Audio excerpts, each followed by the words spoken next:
Hey, what's up, everybody? So, God, I hate this light in my face. So, let's talk about a few things. Today is Tuesday. It's 4 o'clock in the morning right now. But what I'm about to talk about happened yesterday, Monday. Being that the weather is getting a lot better around here, I live in Houston, Texas. So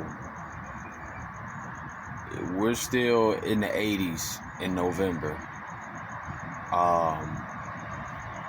And I bring that up because it has a lot to do with just how I relax and things like that. So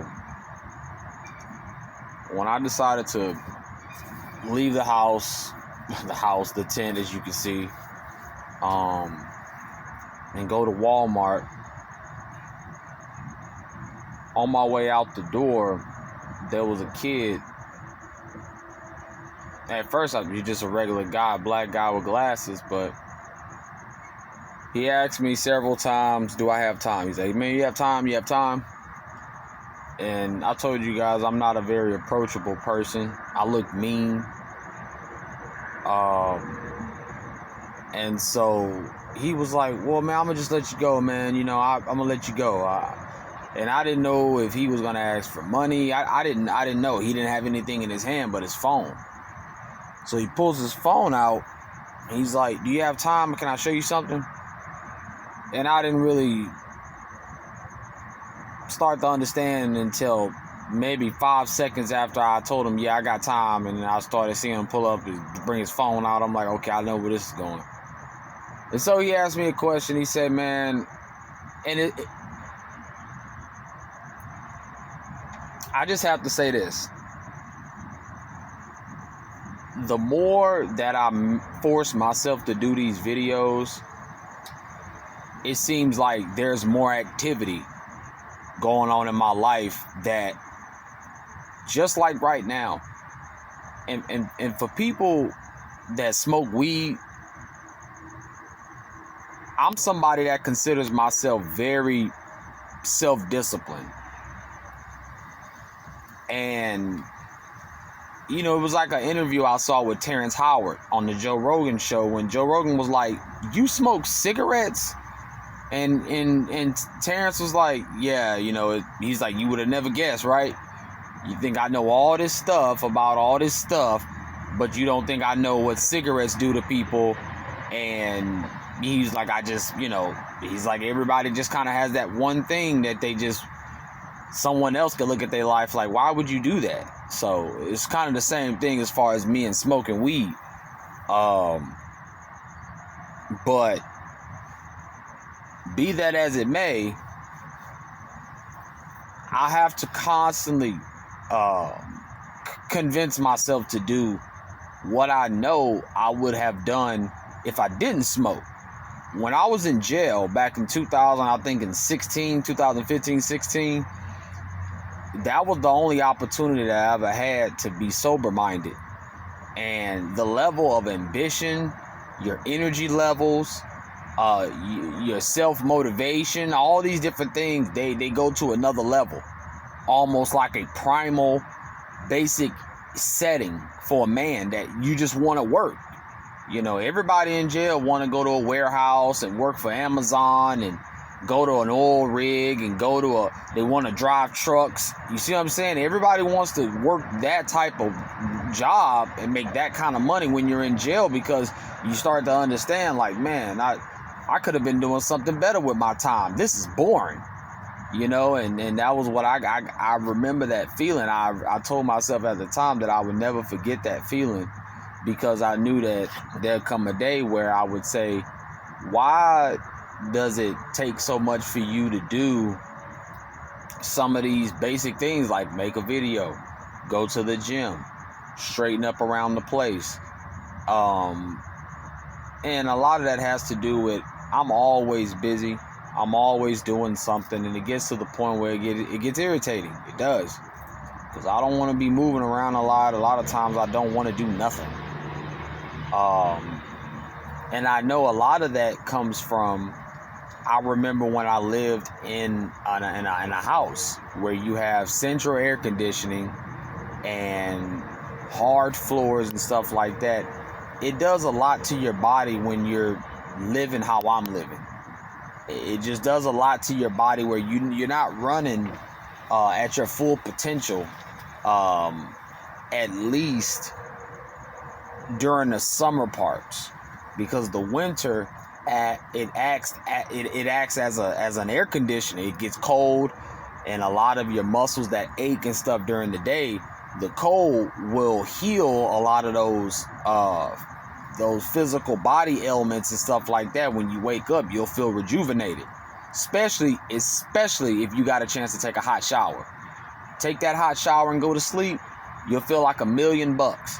I always kind of like to keep track of, like, when I come out the tent, aside from growing muscle and my muscle endurance getting better, I try to, like, once I hit the road right there, the little, the road, I try to gauge, like, damn, well, I got a little pep in my step. It's like a spring in each step that I take. Like, damn, man, I got all this pent, from staying off my feet and stuff like that. But not to get off track, the dude pulls out his phone and he asked me, do you believe in the Bible? He's one of these guys. And you guys, I'm looking at him with that stone cold face that it's the same face I would look at a female. It's the same face I would look at my dad, or it's the same face I would look at, it's the same face I would have around anybody,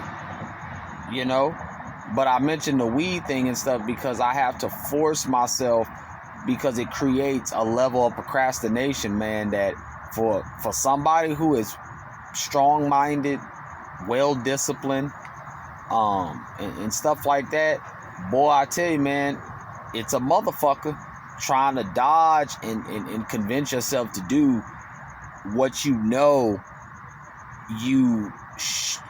can do. I'm not gonna say should, but what you can do, which is, bro, you can make a video right now. You can talk about the stuff that happened today at Walmart, and that'll be, just one more video in the books.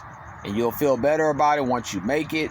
Once you get your ass up, it's almost 5 o'clock in the morning. By the time you're done with this video, go to the gym, do what I would consider a polished workout, because I go every day, sometimes twice a day. I train hard. I take my, I take that stuff very serious. And I'm not in there wasting no time. People can see the physical improvements to the point where they're like, they just don't believe that I'm still in this situation. They like, man, you got your spot, right? You look good, man. No, I just go to the gym. That's it. And so, I know how to train, to where I've never ever been afraid to go back to the gym. Every time I told and I haven't been to a quote unquote gym probably since, man, it's been a minute. It's been a minute since I've been in an environment where there's basically no excuse for not being able to build that type of muscle. I've been in environments where I can do push-ups and sit-ups and then do all that, but never, it's been a long time. I don't think I've ever had a gym membership.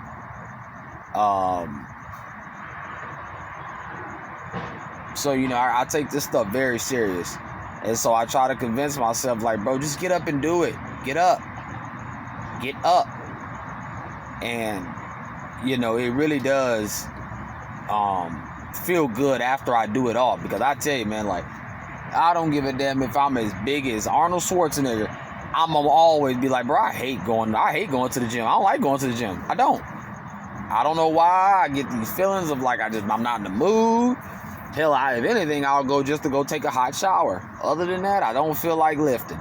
And that's why here recently I've cut back on a lot of the stretching. I just go in and go to work because I don't want to be there in the first place. So back to this guy. I'm looking at him. I got my arms folded like this, and I'm just looking at him like, this is just my normal face. Looking at him like this here. And He's talking, and I'm letting him talk. And since I'm not talking back, he's like, I can tell you don't have time for it, man. I'm gonna let you go. I was like, nah, bro, come on, like, come on. What you got to share with me? And so he's telling me, first thing he tells me is, you know, in heaven there's a God the Father and God the Mother, right? I said, oh, go ahead. And he was like, what? And I was like, bro, how old are you, dude? Why does that matter? How old are you, little nigga? I'm 20. But that doesn't matter, though. You know, I said, bro, you got a long way to go, dog. A long way to go. I'm 31 years old. I got to the point where I was walking lockstep with God. I mean, you can't. One thing about the Creator is that, and I put that in, you know, when I made that video about being a quote-unquote chosen. Many are called, but few are chosen. All right? And the Holy Spirit, it has to choose you. I didn't ask for it. I didn't work for it. I did not pray for it. It happened to be the way my life turned out, which was I was the middle child with a stepmother that had a problem accepting me as her own son. Attached to that was I was a poor performing. I performed very poorly in school, so that made it even more difficult.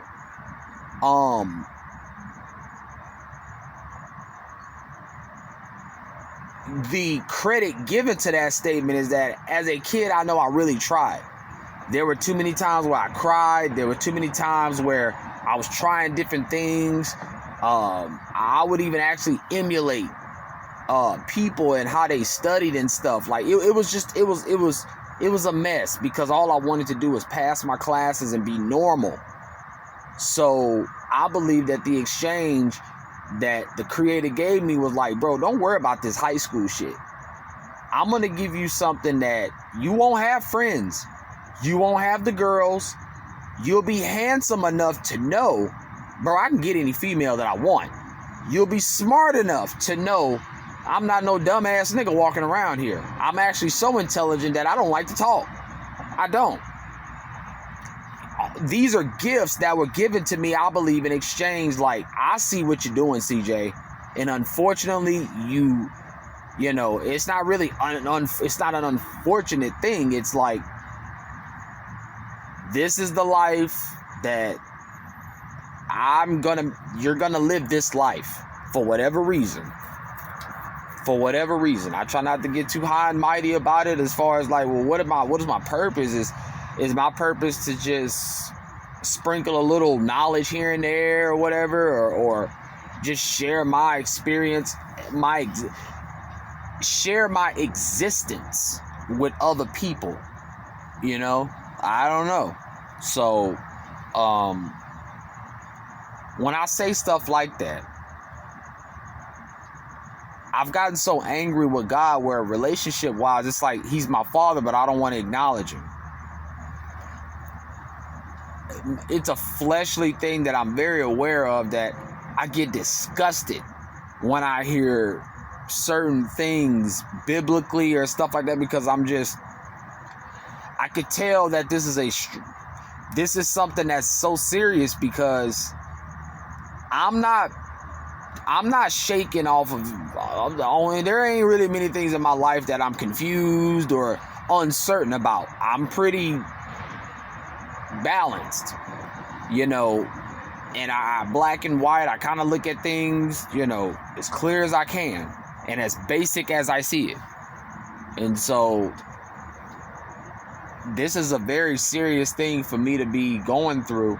And I always tell God or whoever, the universe or whatever, and see, again, even seeming to be confused about who I'm referencing, that is an unintentional,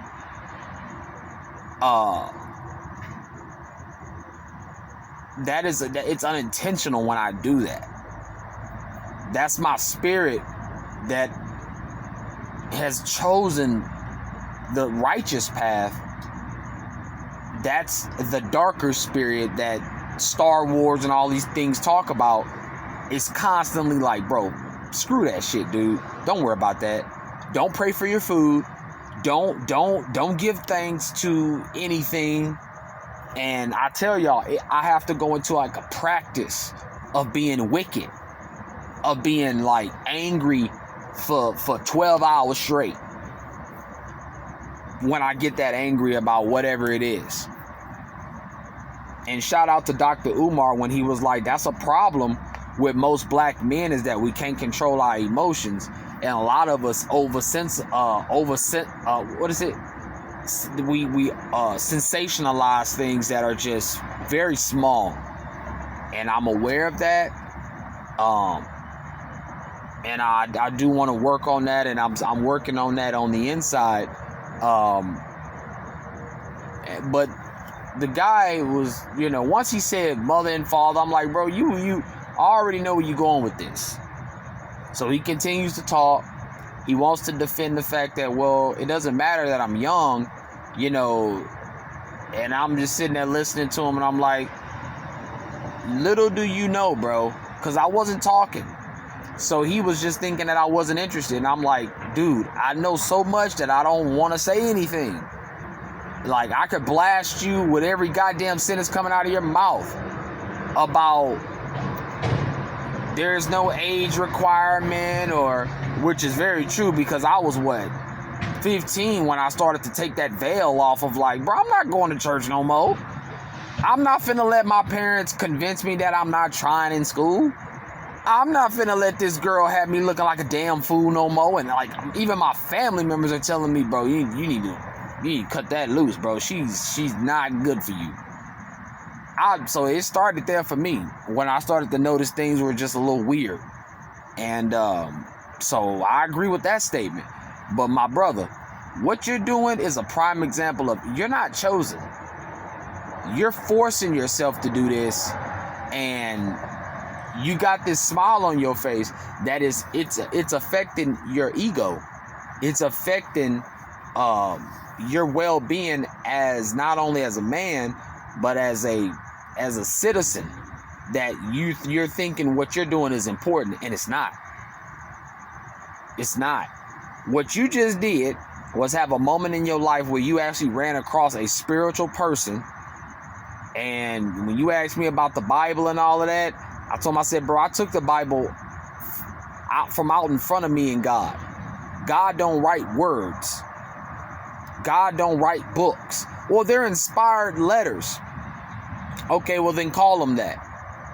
But don't say that all of these books, these letters put together, that makes 66 books, or even with the ones removed. I am under that, and I'm under that impression of the Bible's there's been a lot of things in the King James 1611 Bible that you can get about 80 to 85% where you need to be spiritually by reading a Bible. 80 to 85%. That's high. The rest of it is life experiences. And if you are chosen, because you're going to go through a lot of things that are in that Bible when you're chosen, whether you like it or not. The loneliness, the depression, the confusion, the disappointment, the false allegations, all these different things, the crying all the time, all these different things that my father has no idea, and he's a pastor. And you would think he would use my messages, or you would think he'd use my story as messages on Sunday. Hell no. My dad's not a spiritual person.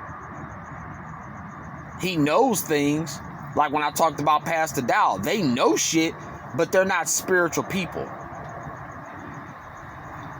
They were born right around that time where it's basically like they're under the umbrella, like a president can change something, Republican, Democrat, work hard,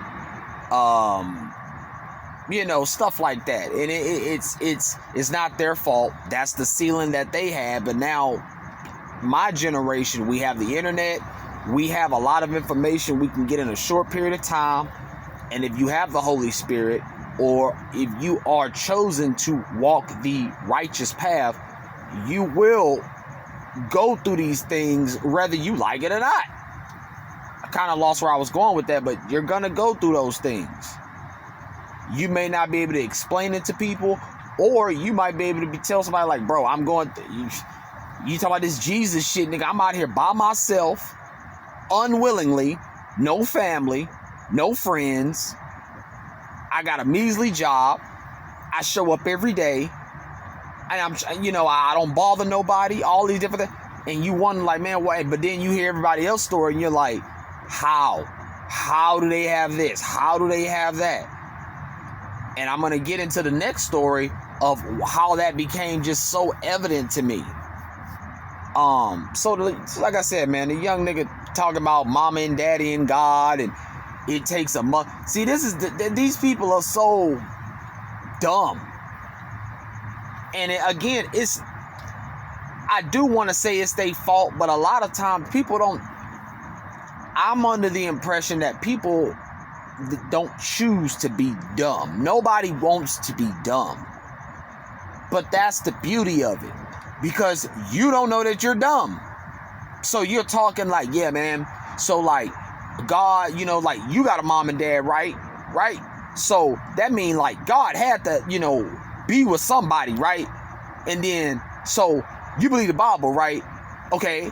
So if you believe the Bible, then you believe what it says, right? Okay. So if you don't believe what it says, then you don't believe the Bible. And it's like, my God, bro, you people are so, instead of the long 100 yards, 108 yards of a football field, y'all only going half, or y'all running side to side. You niggas is retarded. And that's why I said that's the beauty of it. It's because y'all don't know it. You talking like you just, I know what I'm talking about. And you don't. And you don't. And that's why life is so, it can be sweet at times, because you don't walk around. I used to tell everybody during COVID, what if people just walked around? Everybody that got a mask on, right? Everybody that got medicine in their arm. What if we could replace those people with just wear a red nose, right? Just put a red nose. Everybody that walk around like that, put a red nose on them. So you can identify who's a clown. Who's a clown, okay? I listened to a YouTuber that said, a lot of this depopulation stuff needs to happen, because you have a lot of useless people out here. People that don't contribute to society on a material level, and damn sure don't commit any they don't contribute anything on a spiritual level. The obesity, the level of self-medication, sexual depravity, racial confusion, political differences, all these people is why the Georgia Guidestones said, man, we got to get rid of some of y'all. And I make that statement because, unfortunately, you can't tell people to just delete themselves. Hey, I'm God Almighty, and I'm here to let you know that you are serving no purpose. You're overcrowding the world and all of these different things. You have an IQ that is probably in the single digits. Here, take this, hit this button to just remove yourself so that other people can move forward. How many people you think are going to say, okay? It's not going to happen. So you have to manipulate people to do things, take certain medicines and things like that to kind of just softly get rid of them. Because you can't just tell them like, hey man, you're not really serving a purpose. Well, I'm only 15. Yeah, but I can kind of see where you're going, and kind of like genetically, you're not really fit. You know, can already see academically, you don't get it. Spiritually, you don't get it. And at 20-something years old, you're gonna be worse. Like Ruby. Y'all already know Ruby, who I talk about, one of my transgender friends who wants to be a guy. She's a girl, but she's like a little trollish looking girl. Big old broad shoulders and stuff like that. Look, what, 5'2", from New York. So I've told her, like, bro, you've been corrupted by that city spirit. All them demonic spirits that go on in New York, in these big cities, you got that on you. And you got it on you so bad that you actually think you could be a dude.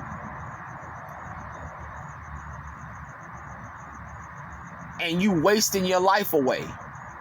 You can clean, you can cook, you're well spoken because you went to you grew up in an upbeat city.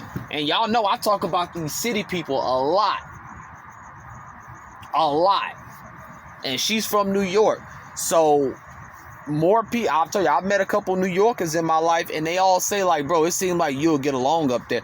They'll tell me, some tell me, yeah, man, you'll get along with people up there because you not like most people down south, which are just kind of slow. But then they'll tell me, like, you wouldn't make it, bro, because a lot of people in these big cities, they don't like guys like you that mind their business and stuff like that. Like, if you look at somebody wrong, Charles, the way you are, Charles, nah, bro, you would be fighting all the time. So I get both. I had somebody from Chicago tell me that, like, nigga, you cool as fuck, but I know that you could not come to Chicago. I lived there, you wouldn't make it. And then I've heard some people say, bro, you'll get it, you'll be cool with a lot of people, you know. I gotta pay attention, y'all, because a lot of the rodents, they try to take advantage of when I'm talking and I'm not looking around and stuff like that. So they'll try to, you know, either that or it's just windy and it's making certain things make noise that don't need to be making noise. But anyway, so I'll let it make it. I'll let him make it. But the thing is like, this is the problem with, you know, shout out to Zachary K. Hubbard of Gematria Effect, man, because this is what it means. This is what he means when he talk about these Christians.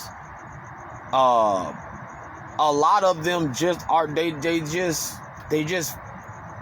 carry the mantle and the name of Christian, but they have no idea what it means to be an actual Christian.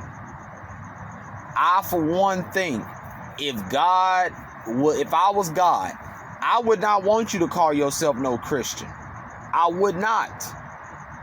I would want you to call yourself, I would want you to say, I got a relationship with God, man. Like, I know God. I can tell you how God, you know, I'm not going to say functions, but I have an idea of who God is. That's just me. I would not want people walking around here talking about I'm a Christian.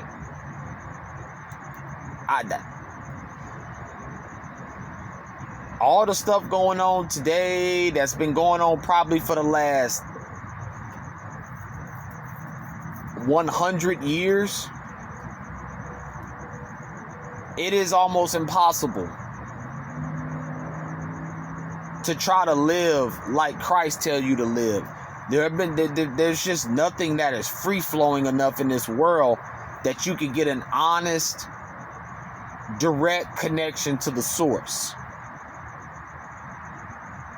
So when this dude is telling me if I don't believe the Bible, if I believe the Bible, he asked me, was it a perfect book? And I told him, I said, yeah. And I said, have you ever seen the movie The Book of Eli? And he was like, no. How the fuck can you be on this walk and you ain't even seen that movie, The Book of Eli? I told him, I said, all the books in the world mean nothing but the Bible. The man wants the Bible. And that man asked him, because you could tell that this has been going on for the movie. Henchman was like, man, why you got us going out here trying to find this one book? And he was like, you would not understand it, nigga. You can't even read.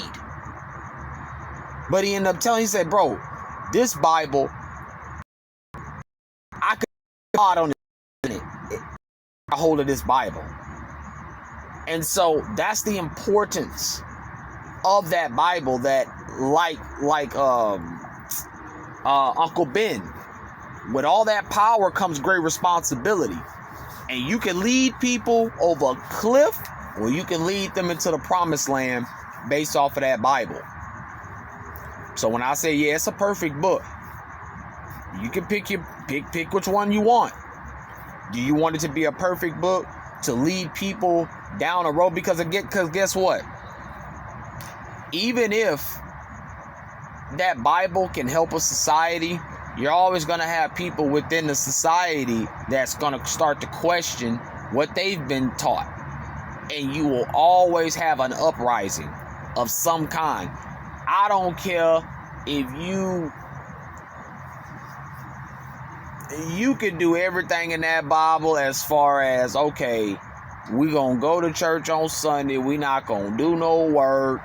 We gonna celebrate the Christmas because that's when Jesus was born. We gonna do the Thanksgiving because it said in this book, be thankful. We gonna do all of this stuff and everybody gonna get along, all that. Guess what? You gonna have some knucklehead gonna say, well, I read it myself and it says that when we putting up Christmas trees, that those are graven images. So my family within this little community, we not doing it. There goes your community. One or two people, whatever, they're going to be the wise guy and say, well, what does it say in the text that when we got our kids walking around here in costumes, that's satanic? That's paganism. And you as the leader be like, they're walking from door to door getting candy, having an opportunity to live in a make-believe world for a couple hours. Some of y'all, whatever, y'all run your house how you want, but this is for the kids. I don't know too many kids, which I know for sure America make these quote-unquote bad people through movies, film, video games. Kids don't typically say, man, I remember during Halloween I dressed up as Michael Myers, so that made me grow up to want to be like Michael Myers. No, sir. But you'll have that person in that community say, man, I'm sorry, man, but I saw your son the other day, he was cute, adorable little 6-year-old boy. He was dressed up as a skeleton, man, and I just think that's kind of, a little devilish, And you, as me, as a father, be like,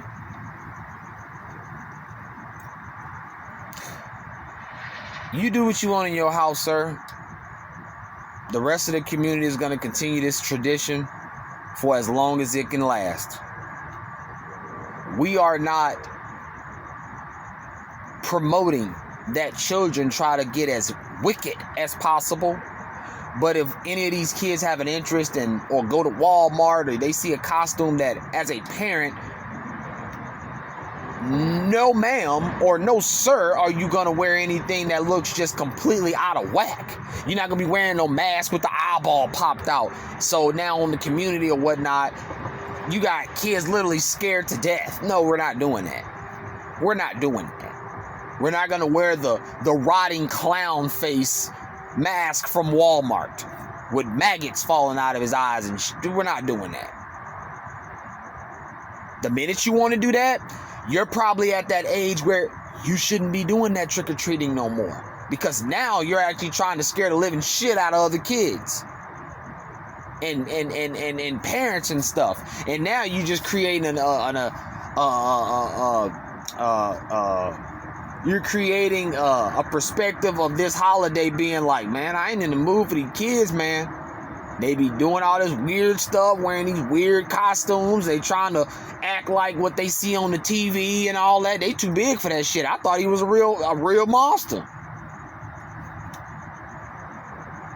So, check the light in the video. All right, we still running. 35 minutes like I thought, strong. So let me finish this stuff up. I still gotta upload the other one. But yeah, man. You failed, young man. You failed. You know, if I'm God, if I'm whatever little religion you a part of, I'm disappointed in you. Cause you didn't. You seem that he constantly kept trying to walk away. Oh man, it don't look like you interested. Oh man, it don't look like you want to hear it. Oh, nigga, if you that strong in your conviction on what you doing is for God, you shouldn't be worried about a damn thing I look like I'm not in. You should just give it to me raw. But you see, these people, a lot of them they are cowardly and they are scary because they know what they talking about is bullshit. So, let's move on. Got done with him, and a couple hours later, my buddy Steven, now he's gay. Y'all should know already about my personality, how I walk and talk and stuff like that. I'm very much a heterosexual male. But these are people that have been in my life that have shown more mercy on me and compassion for me than my own family members. If I would have known that these are the people, Steven and Ruby and them, gonna be helping me out, I would have been like, where the hell are the straight guys at? Where's my dad? Where's my girlfriend? These are the people that's helping me. So their sexuality just so happened to be what it is.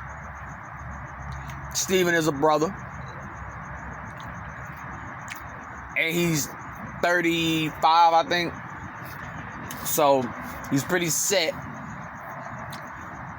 in his opinion about how he feels sexually. I've gotten a full scope of how he ended up. Very disgusting. Basically what he said was an older guy kept preying on him and told him that we need to do the 3-letter word. And then from what he said, man, I was being like kind of naive, but then kind of like, so yeah. He ended up contracting HIV, which I found out from him telling me, bro, I gotta, you know what, y'all, I'm gonna make a part 2 because the camera just cut off.